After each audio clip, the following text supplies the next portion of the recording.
सबसे पहले भारतीय जनता पार्टी हमारे एक सवाल का जवाब आज तक क्यों नहीं दे पाई है कि पीएम केयर फंड में किसका पैसा लगा है? चाइना से कितना पैसा है, विदेशी शक्तियों ने कितना पैसा डाला है, देश के कौन कौन से लोगों का पैसा है, आज तक बीजेपी ने बताया है क्या? बीजेपी से कभी आपने सवाल पूछा क्या ऐसा? कभी ये जो बीजेपी के साथी जो बोल रहे एमओयू में क्या साइन हुआ था, सब बता दिया जाएगा। पहले बताइए पीएम केयर फंड में किसका? अंजना जी, मैं तो आपसे कहूंगा, आप ऐसी सम्मानित पत्रकार हैं, ये जो गद्दार बैठे हैं, जो चीन के साथ समझौता करते हैं, रिश्वत लेते हैं, उसे सार्वजनिक नहीं करते हैं, इनको उत्तर देने के लिए हम बाध्य हैं। और ये गद्दार हम हो गए। शांत शांत टपक जाएंगे अभी आप। क्या बिगाड़ा? अभी आप ही को टपका रहा हूं, शांत करिए महोदय। गद्दार शब्द वापस लो। क्या गद्दारी की मैंने? राम राम जी। कांग्रेस प्रवक्ता संजय निरुपम ने गौरव भाटिया को बोला कि कहीं से भी टपक जाते हैं, तो इसी बात से नाराज होकर गौरव भाटिया ने कांग्रेस समेत राहुल गांधी को देश का गद्दार बोल दिया, जिसको लेकर संजय निरुपम और गौरव भाटिया में जमकर बहस हुई। वीडियो को पूरा देखें, आपको मजा आएगा। तो चलिए शुरू करते हैं। एक बार बता दीजिए सर, ये रोज का ये सवाल है जिसमें कांग्रेस की तरफ से कोई जवाब नहीं आता है ना सर। आपने कैम्ब्रिज में मेरे सवाल का जवाब दिया। जैसे ही आप उस भाषण को पढ़ेंगे संजय जी, तो न सिर्फ ये कहा, एक सेकेंड सर सुन लीजिए सवाल को, द चाइनीज वैल्यू हार्मनी, शांति का पक्षधर बताया कि ऐसे वक्त पर अभी कैम्ब्रिज में जब चीन क्या कर रहा है सरहद पर, ये सबको पता है। और इसी वजह से ये बहुत सारे प्रश्न हैं। एमओयू और कैम्ब्रिज में चीन की प्रशंसा क्यों की राहुल गांधी ने? ऐसा है अंजना जी, अभी हमारे बीजेपी के साथी चूंकि उनके सारे नए झूठ खत्म हो गए, इसलिए पुराने झूठों का कोई टेप खोल करके बैठ गए थे। और आप भी कुछ सवाल पूछ रहे हो, वो भी कुछ सवाल पूछ रहे हैं। सबसे पहले भारतीय जनता पार्टी हमारे एक सवाल का जवाब आज तक क्यों नहीं दे पाई है कि पीएम केयर फंड में किसका पैसा लगा है? चाइना से कितना पैसा है, विदेशी शक्तियों ने कितना पैसा डाला है, देश के कौन कौन से लोगों का पैसा है, आज तक बीजेपी ने बताया है क्या? बीजेपी से कभी आपने सवाल पूछा क्या ऐसा? कभी ये जो बीजेपी के साथी जो बोल रहे एमओयू में क्या साइन हुआ था, सब बता दिया जाएगा। पहले बताइए पीएम केयर फंड में किसका कितना पैसा आया हुआ है। रह गई बात, राहुल गांधी ने कभी नहीं कहा किसी विदेशी धरती पे जाके कि हिंदुस्तान में लोकतंत्र मर गया है, ये killed, it has been killed और इट इज डेड, नेवर।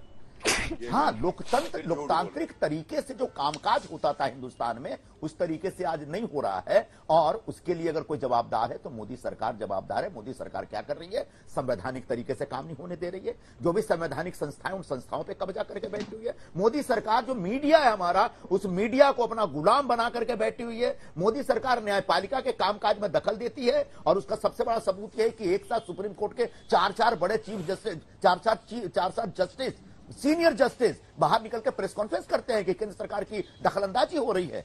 तो ये सारी बातें कहीं ना कहीं जनतांत्रिक परंपराओं को खंडित करने वाली बातें हैं। और अगर जनतांत्रिक परंपराओं को खंडित करने के लिए मोदी सरकार काम करेगी तो निश्चित तौर पर कहा जाएगा कि लोकतंत्र खतरे में है।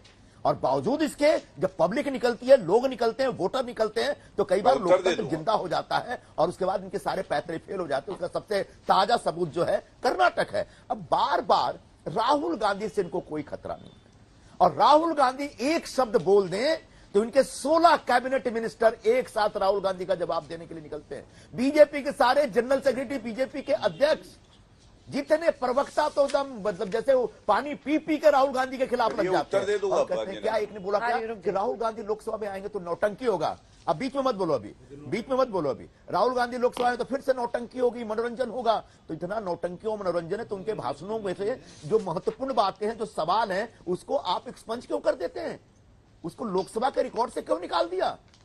इसका मतलब कहीं ना कहीं उनके सवालों से आप व्यतीत हो रहे हैं, उनके सवालों का जवाब देने में आप असहज महसूस कर रहे हैं। और इसकी वजह से आपने आनन फानन में राहुल गांधी जी की सदस्यता रद्द की थी। आज जो आप कह रहे कि स्पीकर साहब ने उनको बहाल किया, स्पीकर साहब या बीजेपी या सरकार के पास या लोकसभा के पास और कोई विकल्प नहीं था।